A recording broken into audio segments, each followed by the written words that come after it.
Welcome back to the deep dive. Today we are moving past the immediate front lines.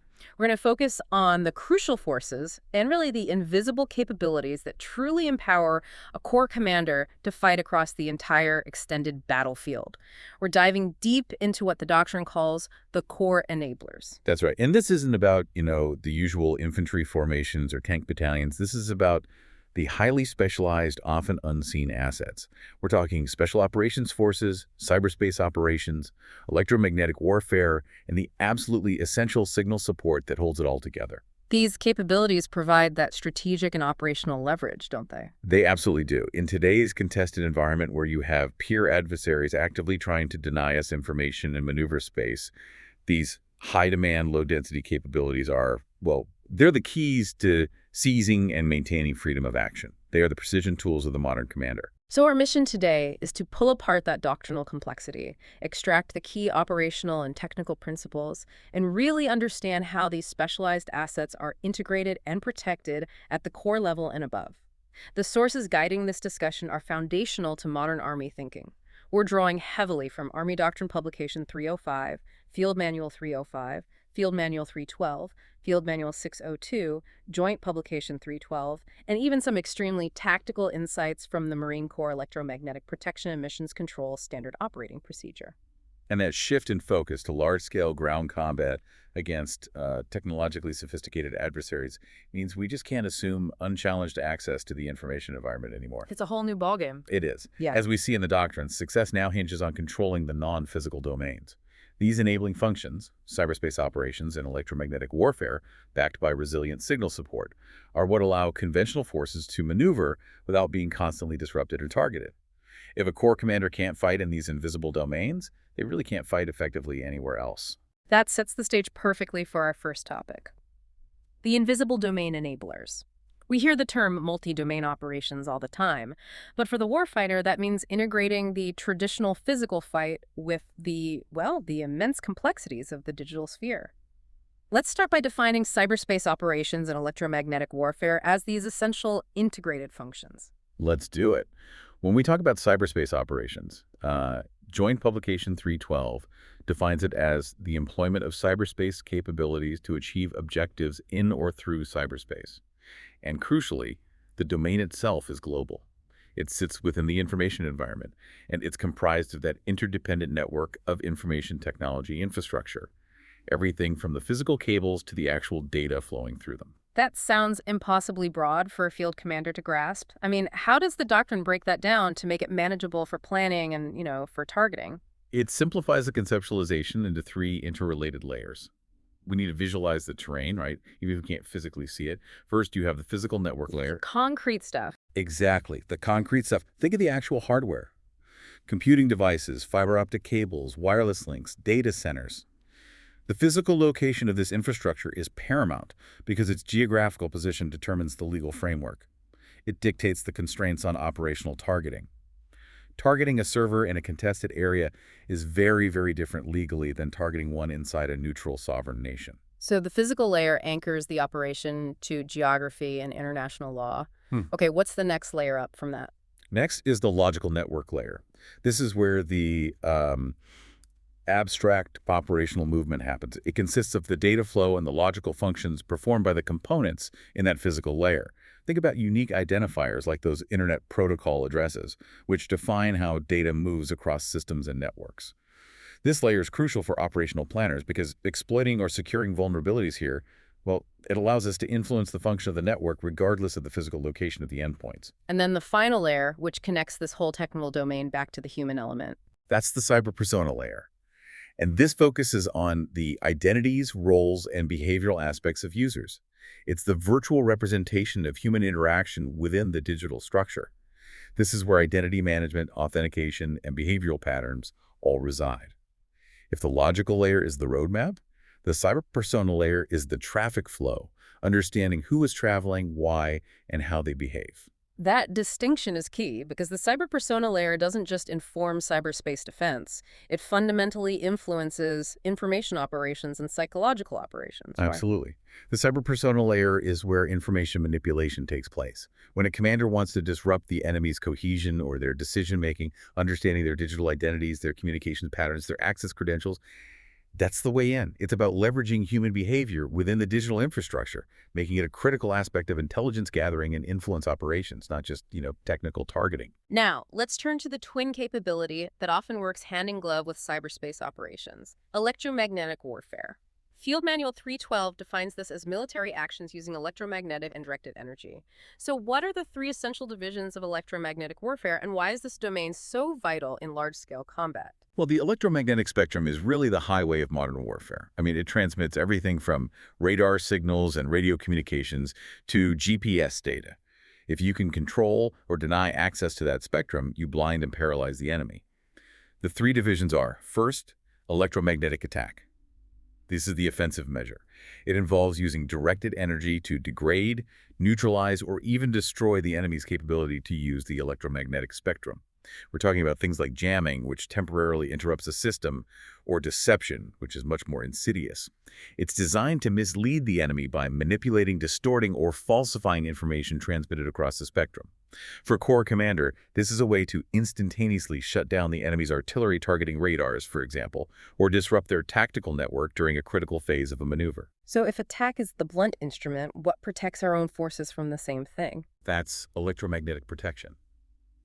These are the military actions we take to ensure friendly forces maintain effective use of the electromagnetic spectrum, especially in a contested or, a congested environment. This includes hardening our equipment, ensuring electromagnetic compatibility, and most critically, emission control, or EMCON. If an adversary is searching for your signal, protection is the discipline that ensures they won't find it, or if they do, they can't exploit it effectively. And the third division covers the intelligence gathering aspect, I assume. That's electromagnetic support. This is the collection piece. It involves searching for, intercepting, identifying, and locating sources of radiated electromagnetic energy, both intentional and unintentional. The data collected provides immediate threat recognition, knowing if a hostile radar is searching for you. And it supports targeting for both lethal attacks and for our own electromagnetic attack capabilities. It closes the loop, really. It turns passive collection into actionable intelligence. It's so clear these two domains are inseparable, which is why the doctrine combines them at the core level into a dedicated staff element. Let's talk about the Cyber Electromagnetic Activities section, or CEMA. What's their core function, and what kind of tension do they have to manage? The Cyber Electromagnetic Activities section is the fusion point. They are responsible for planning, coordinating, and integrating offensive cyberspace operations, defensive cyberspace operations, and electromagnetic warfare in direct support of the commander's intent.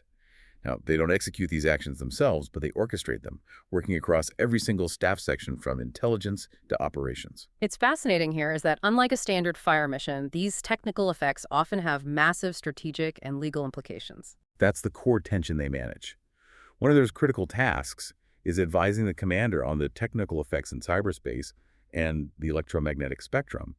But at the same time, they have to coordinate with the staff judge advocate to assess the associated rules of engagement and legal constraints. They have to tell the commander, yes, we can technically achieve that effect, but the legal and policy risk of doing so is X. This balancing act, especially in time-sensitive targeting, is incredibly intense. And their planning output is extremely specialized, I'd imagine. Correct. They are responsible for developing the Consolidated Cyberspace and Electromagnetic Warfare Target Synchronization Matrix. This matrix is then recommended for inclusion on the unit's Master Target Synchronization Matrix.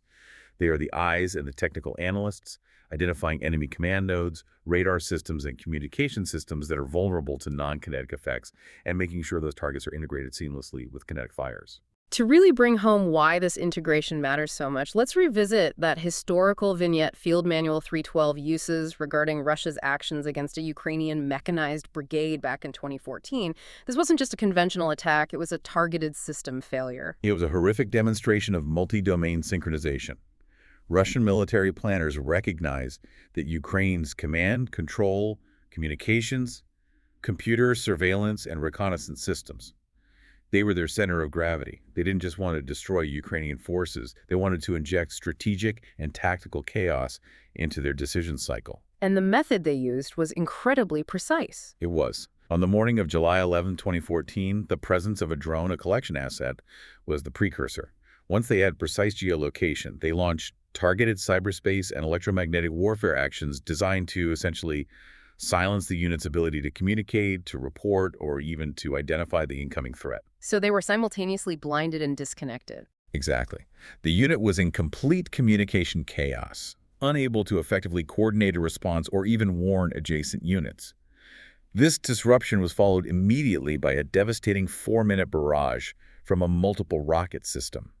We're talking about a mixture of high explosive, cluster, and thermobaric munitions hitting a now exposed, disorganized target. And the result was the near-total destruction of an entire battalion. 37 soldiers killed, 100 wounded, and the battalion was rendered combat ineffective.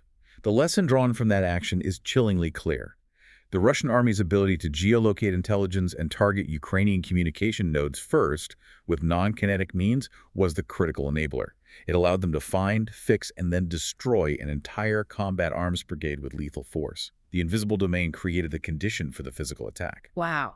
That drives home the point that low-cost cyberspace capabilities provide a real asymmetric advantage. It's not just big nations that possess these tools anymore. Not at all.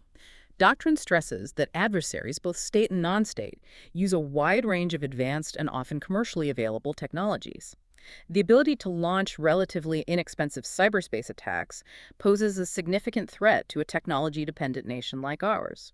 This is why the environment is described as severely congested and contested. You are never truly alone, and your signature is always being hunted. That terrifying anecdote transitions us perfectly from the offensive and defensive fight in the invisible domain to the fundamental necessity that underpins all military operations: reliable, resilient communications. We're talking about signal support, which is the necessary foundation for everything we just discussed. The network is the lifeblood of command and control. At the operational level, we're focused on the Department of Defense Information Network Army. Field Manual 602 describes this as the core network infrastructure, extending from the strategic all the way down to the tactical level. It has to provide the infrastructure for voice, data, and video connectivity that enables unified action and disseminates the common operational picture across the entire force. And to make that massive network function, what are the 3 essential ongoing tasks of Department of Defense Information Network operations? The operations must ensure the network is managed, secured, and, well, useful. First is network management and enterprise systems management. Think of this like the massive IT department for a global corporation. It means installing, operating, and maintaining all Army communications and computer networks, systems, and applications to achieve information advantage. It's the constant monitoring and updating required to keep the systems running optimally. And the second task is absolutely critical in a contested environment. That is cyberspace security. This involves active measures implemented across the entire Department of Defense Information Network to protect and defend infrastructure, information, and devices from all threats, both internal and external. If network management is making sure the lights stay on, cyberspace security is installing the alarm systems and the locks on the doors. And the third essential task is centered on making sure the data flows efficiently to the people who need it to make those rapid decisions. That's information dissemination management. This focuses on applying procedures and information systems to ensure data reliability and effective delivery. It's about efficiently managing information and knowledge so that the right decision maker gets the right data at the right time. In the commercial world, this might be your modern file server architecture ensuring high availability and discoverability of content, but in the military, it's about getting the critical intelligence report to the commander instantly. And underpinning all of that is the actual technology that moves the data. Let's talk about the core competencies of signal support, which fall into 2 main areas: network transport and information services. Right. So network transport is the physical medium that carries the data. We rely on a mix of technologies for redundancy: satellite communications, line-of-sight systems, tactical radios, and wire systems. But in a denied environment, we need to rely on more robust, less easily jammed methods. And this is where systems like troposcatter come in. Troposcatter, that sounds very technical. Can you ground that for us? Absolutely. Think of troposcatter as bouncing board communication. Standard radio waves travel in a straight line, right? Which limits you to line of sight. But troposcatter systems aim a very powerful microwave signal up at the troposphere, that lowest layer of our atmosphere. The signal then scatters off atmospheric particles and can be picked up by a receiver hundreds of miles away, beyond the visible horizon. It's a way to achieve reliable over-the-horizon communication when your satellites are potentially jammed or destroyed. It provides essential redundancy. That makes the technical capability much clearer. Okay, and the second area, information services. Information services is the suite of applications that make the data useful. This includes messaging services like email and instant messaging, discovery services, helping users find information quickly, content staging, storage, and identity and access management. These services ensure commanders and soldiers can reliably collect, process, store, transmit, display, and disseminate information securely. We've established that modern forces are critically reliant on space-based capabilities, SATCOM, positioning, navigation, and timing. Given the pure threat's intent to jam or destroy these systems, redundancy is paramount. The doctrinal safeguard against this disruption is the primary, alternate, contingency, and emergency plan. What goes into building a robust PACE plan? The PACE plan is the commander's insurance policy. It requires not just having 4 different methods of communication, but 4 independent means, prioritized for use in a contested environment. Primary might be satellite communication, alternate might be a highly secure line-of-sight system, contingency might be high-frequency radio, which is slow, but it's extremely robust and very hard to jam globally. And emergency, what does that look like? Emergency is often the most basic and least detectable. Runners, messengers, or prearranged signals like flares or pyrotechnics. The core requirement is that these plans must be detailed, rehearsed, and validated, often during exercises that deliberately simulate the loss of primary and alternate systems. It's a failure of discipline if a unit has to invent its contingency plan on the fly after the satellite link goes down. The entire staff has to know their role in that degraded environment. But redundancy alone is not enough if the enemy can simply locate and target your emissions, which is where emission control becomes a matter of life and death. Let's delve into the tactical doctrine here, specifically drawing from the Marine Corps Standard Operating Procedures, which gives us some incredibly granular detail. Emission control is the ultimate defensive electromagnetic protection measure. Its single purpose is to reduce electromagnetic emissions to avoid being located and targeted. The doctrine explicitly notes that this is a dynamic decision for the commander, constantly balancing the need for information against the risk of detection. What's the major paradox here? I mean, if mission command requires decentralized decision-making based on shared information, doesn't strict emission control fundamentally conflict with that? It creates a massive paradox. You're right. Mission command relies on robust, real-time communication. Emission control demands silence and discipline. The commander has to decide the risk threshold. Is the immediate receipt of an intelligence report worth potentially disclosing the location of your command post to enemy targeting radars? In large-scale ground combat, the answer is often no. Silence becomes the priority, meaning disciplined initiative has to replace constant communication. So what are the specific tactical steps the doctrine enforces to reduce a unit's electromagnetic signature, particularly when it comes to radio transmissions? It really boils down to discipline and conciseness, summarized by the mantra to talk short. That means concise, 10-second sentences, eliminating non-essential chatter, and dropping full call signs after the initial exchange. The goal isn't just to be quick, it's to deny the enemy the dwell time necessary for their direction-finding capabilities to triangulate your position. So technology isn't the primary defense here, it's human discipline. Absolutely. The doctrine points out that a secure, frequency-hopping net protects the content of your communication, but it does not protect your location. If you transmit, you radiate, and advanced direction-finding equipment can fix your location very, very quickly. Furthermore, the volume of traffic, especially right before an operation begins, is a massive indicator to the enemy that something is about to happen. It creates a target package before the first round is even fired. Beyond just radio discipline, how do they physically reduce their signature for stationary command posts? They prioritize wire communication between fixed nodes, utilizing field phones and communication wire whenever possible. It's the lowest signature communication available. They are also instructed to mask antennas. This involves using terrain masking, placing antennas behind buildings, woods, or hills to block potential signals and reduce the line of sight for adversary direction finding. This mitigates incoming jamming signals and reduces the distance over which their own signal can be intercepted. And even something as simple as power reduction. Yes. They have to reduce power, running radios on low power settings or shutting them off entirely when not actively in use. The overall principle guiding all mission control is that commanders must plan simple, flexible operations that require fewer radio calls and less centralized control, leaning heavily on pre-planned actions and decentralized execution. Before we shift to the human enablers, let's briefly close the loop on how these vital communication systems are sustained. This touches on the specialized logistics required for deep operations. Signal systems require robust and specialized logistics support, especially in a distributed fight.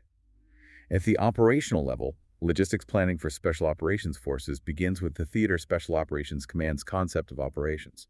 The 528th Sustainment Brigade plays a crucial role here.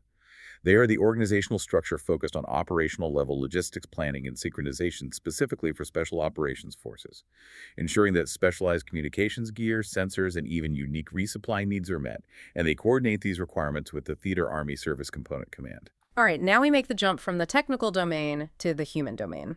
Army Special Operations Forces are often seen as the commander's scalpel, designed to achieve effects that are massive relative to their small size. That's the perfect analogy.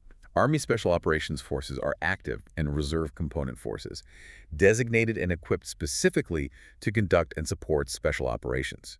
This includes critical assets like civil affairs, psychological operations, the 75th Ranger Regiment, and of course, special forces. Their strength lies in their ability to operate discreetly, with precision, and scale their influence across the entire conflict continuum. And the doctrine assigns them their own unique set of tenets alongside the standard Army operations tenets. What are the key special operations tenets that define their mission set?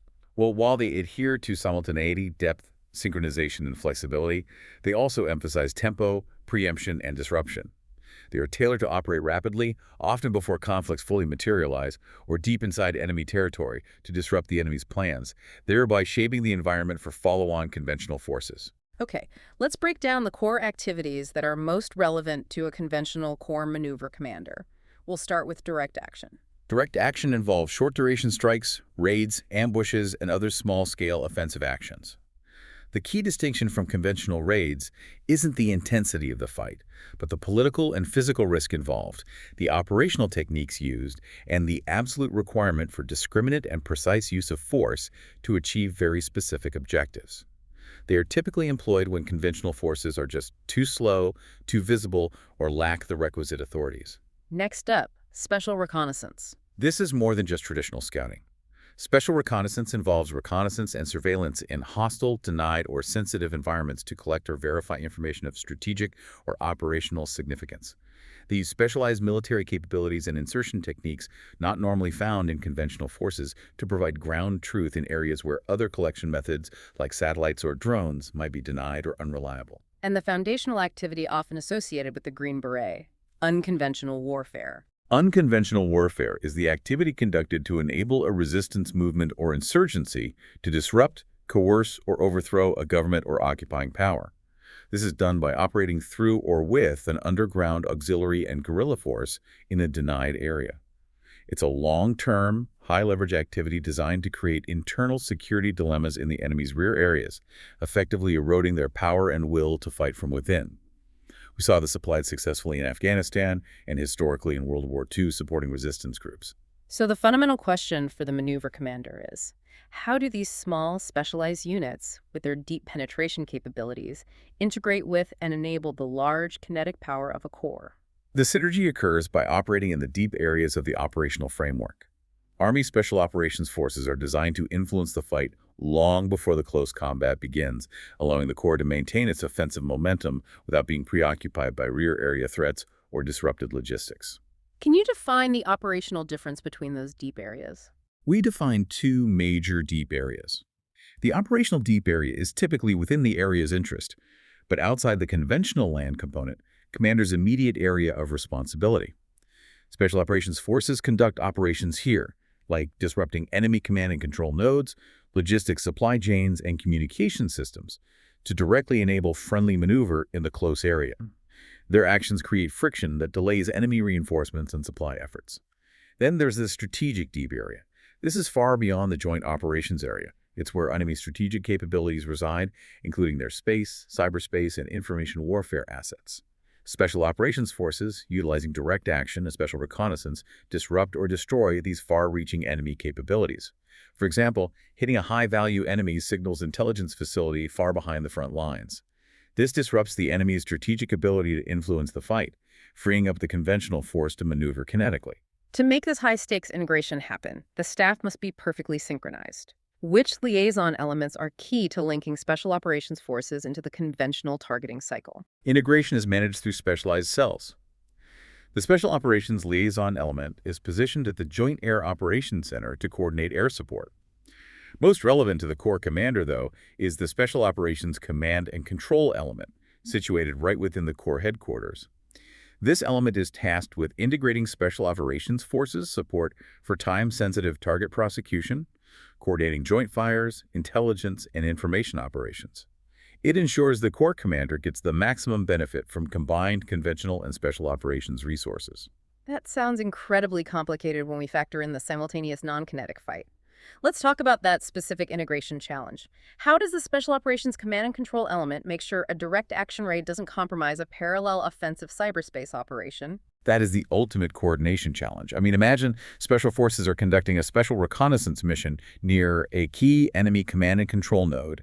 The U.S. Cyber Command is simultaneously targeting with a deep access offensive cyberspace operation. If the Special Reconnaissance Team uses a piece of technology that triggers the enemy's intrusion detection system, it might alert them, forcing them to patch the vulnerability before the remote cyber attack can land. Oh, okay. So the Special Operations Command and Control element, working with the Cyber Electromagnetic Activities section, has to manage this deconfliction, sharing intelligence on planned effects and timelines. They have to decide which effect, the human presence or the non-kinetic disruption, has higher operational value at that specific moment. This requires a level of trust and intelligence sharing that goes far beyond simply handing off mission reports. The historical synergy between these forces is well established. Let's look at Operation Just Cause in Panama in 1989. This wasn't just a military entry, it was an exercise in immediate multifunctional stability operations. That's a perfect example of synergy. When the 75th Ranger Regiment executed airborne assaults on key Panamanian Defense Forces targets, their initial kinetic success was immediately leveraged by other specialized units. Civil affairs soldiers, trained in Spanish language skills and negotiation, were integrated immediately. They were critical in managing civilian airline passengers displaced by the fighting and in identifying enemy forces attempting to hide among the civilian population. And the effect of the psychological operations? Soldiers. They deployed tactical loudspeaker support immediately after the assault. This was essential for rapid tactical consolidation, dissuading further resistance, broadcasting instructions to the civilian population, and supporting the transition from kinetic combat to stability operations. It shows that special operations forces are not just door kickers, they are force multipliers that bring necessary political and cultural skills to the front lines.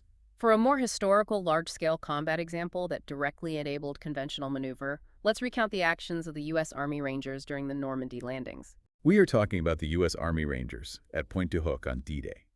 This coastal promontory was believed to house 6 155mm German guns, which had the range to fire on both Utah and Omaha beaches, threatening the entire conventional landing force. Given the extreme difficulty of the terrain's sheer cliffs and the urgency, conventional forces were not suitable for the initial assault. So the Rangers were assigned the daunting mission of scaling those cliffs and seizing the position. And although the heavy guns were later found to have been moved, the Rangers successfully secured the promontory. More importantly, their elite infantry tactics and hard-hitting reputation were used later in the day to break the stalemate at Omaha Beach. That's the classic example of special operations bridging the gap for the conventional force. It is. After the initial waves failed to gain traction on Omaha, an assistant division commander of the 29th Infantry Division ordered the Rangers, who came ashore later that day, elements of the 2nd and 5th Ranger Battalions, to get over the seawall and lead the way. The Rangers successfully scrambled over the wall, blew gaps in the protective wire, and systematically eliminated German defensive positions, clearing the way for the larger conventional follow-on forces to finally get off that heavily contested beach.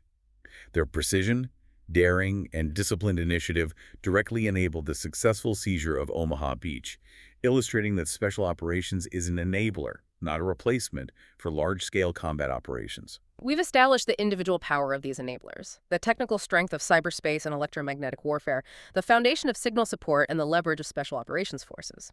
Now we have to tackle the incredibly complex staff process that transforms these individual capabilities into synchronized combat power, targeting, and unified action. And that synchronization is achieved through the formalized targeting cycle, which involves the functions of decide, detect, deliver, and assess. The cyber electromagnetic activities section is absolutely integral, particularly in the decide and deliver functions. They advocate for the nomination of non-kinetic targets, cyberspace attack and electromagnetic attack targets, to the Joint Integrated Prioritized Target List, ensuring they are weighed equally against kinetic targets. Since many offensive cyberspace operations require authorities far above the corps commander, how do lower echelons even initiate that process? They use the formalized request tool known as the Cyber Effects Request Format, or CERF. This is the process used by echelons like the Corps to submit requests for offensive cyberspace operations support to higher headquarters, typically United States Cyber Command or a joint task force. Because of the strategic implications and potential for collateral effects, these requests often require approval at the highest levels, sometimes up to the Secretary of Defense. Why is that approval process so long, and what kind of detail must the corps provide in their request? The process is long precisely because of the legal and strategic risk. The request has to be highly detailed, specifying the supported mission statement, the commander's intent and end state, and the concept of operations. And crucially, it must specify the desired effect. Unlike a missile strike, which aims to destroy, cyberspace operations can aim to deny, degrade, disrupt, destroy, or manipulate. These terms have specific legal and operational meanings. For instance, manipulate is often the most sophisticated, as it involves changing enemy data or communications to feed them false information, a very high-risk action. And the timeline requirement is also very specific, forcing planners to think months ahead. That's right. The request must include the desired timing for the effect, categorized as less than 96 hours to 90 days, or greater than 90 days. The longer lead times, that 90-day window, are there because the target development, legal review, authority coordination, and deconfliction process for novel cyber operations can take weeks or months. You need a dedicated team to develop the exploit and a legal team to vet the collateral risk, especially if the target is on shared infrastructure. When we talk about targeting in the digital and electromagnetic domains, the critical considerations are complex because the infrastructure is often global and shared. We have to analyze the non-obvious rippling effects of technical targeting. This moves us into assessing the potential for cascading, compounding, and collateral effects. Since there's significant overlap among military, government, corporate, and private sectors in cyberspace, hitting one military target can unintentionally affect others. Okay, let's break down those three. What are cascading effects? Cascading effects are when the consequences of a cyberspace or electromagnetic attack ripple through the targeted system, potentially affecting subordinate or lateral systems that were not initially evident to the planners. For example, if you disrupt a military satellite communications ground station, that disruption might cascade across the commercial fiber optic network it relies on, disrupting non-military users downstream who share that same infrastructure. Okay. And how do compounding effects differ from that? Compounding effects occur when a gathering of various cyberspace effects interact in unforeseen ways, creating a new, unexpected outcome. Perhaps an offensive cyberspace operation aimed at denying network access, combined with a separate electromagnetic attack aimed at jamming radio communications, interacts to crash a specific physical device in the network center. An outcome neither action was designed to achieve. It's the interaction of multiple non-kinetic effects, creating a synergistic, unplanned physical result. Which naturally leads to collateral effects, the effects on the unintended party. Right. Collateral effects, which can include collateral damage, are the accidental cyberspace or electromagnetic warfare effects of military operations on non-combatant and civilian capabilities. This is the nightmare scenario for commanders and lawyers. Because the Department of Defense Information Network utilizes commercial networks, undersea cables, telecommunication services, many under foreign ownership, the overlaps are unavoidable. An attack designed to deny military access to a certain communication channel could unintentionally shut down civilian hospitals or financial services that share that same infrastructure. Ultimately, the commander has to be prepared to accept risk to seize the initiative. What are the two primary categories of risk inherent in these technical operations? We define them as technical risks and policy risks. Technical risks exist when there are exploitable vulnerabilities within our own Department of Defense Information Network Army systems that an enemy could leverage. Since nearly every Army technical system is networked, a vulnerability in one system can compromise connected systems. The Corps' defensive cyberspace operations efforts are aimed directly at mitigating these technical risks daily. And the second category, policy risks, that's the legal landscape. Policy risks pertain directly to authorities, legal guidance, and international law. Commanders must rigorously adhere to the law of armed conflict principles, military necessity, humanity, proportionality, distinction, and honor when planning and executing cyberspace operations and electromagnetic warfare.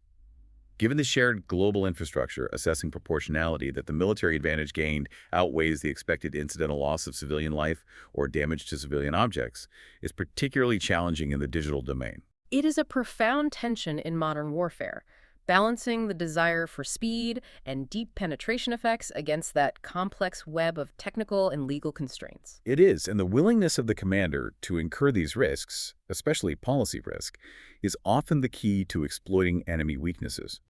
The planning staff, especially the Cyber Electromagnetic Activity Section and the Staff Judge Advocate, must continuously vet these risks throughout the operations process, ensuring that while we are effective, we maintain legitimacy and credibility both nationally and internationally. Strategic failure can result not just from a lost battle, but from a loss of international faith due to poorly executed, high-risk, non-kinetic operations. This has been a fascinating and deeply complex deep dive. We've moved far beyond the rifle squad to understand the high-leverage assets that truly allow a corps commander to dominate the extended battlefield. We started by defining that technical frontier, mapping the 3 layers of cyberspace operations and the 3 divisions of electromagnetic warfare attack, protection, and support. And we reinforce that communication is fragile. Signal support is reliant on robust redundancy through that detailed primary, alternate contingency, and emergency plan. We spent time detailing the tactical discipline required for electromagnetic protection, drawing on the strict requirements for emission control. Talking short, using wire communication, and employing terrain masking, all focused on reducing that critical electromagnetic signature. And finally, we explored the specialized, scalable power of Army Special Operations Forces, detailing how they operate in both the operational deep area and strategic deep area using direct action, special reconnaissance, and unconventional warfare.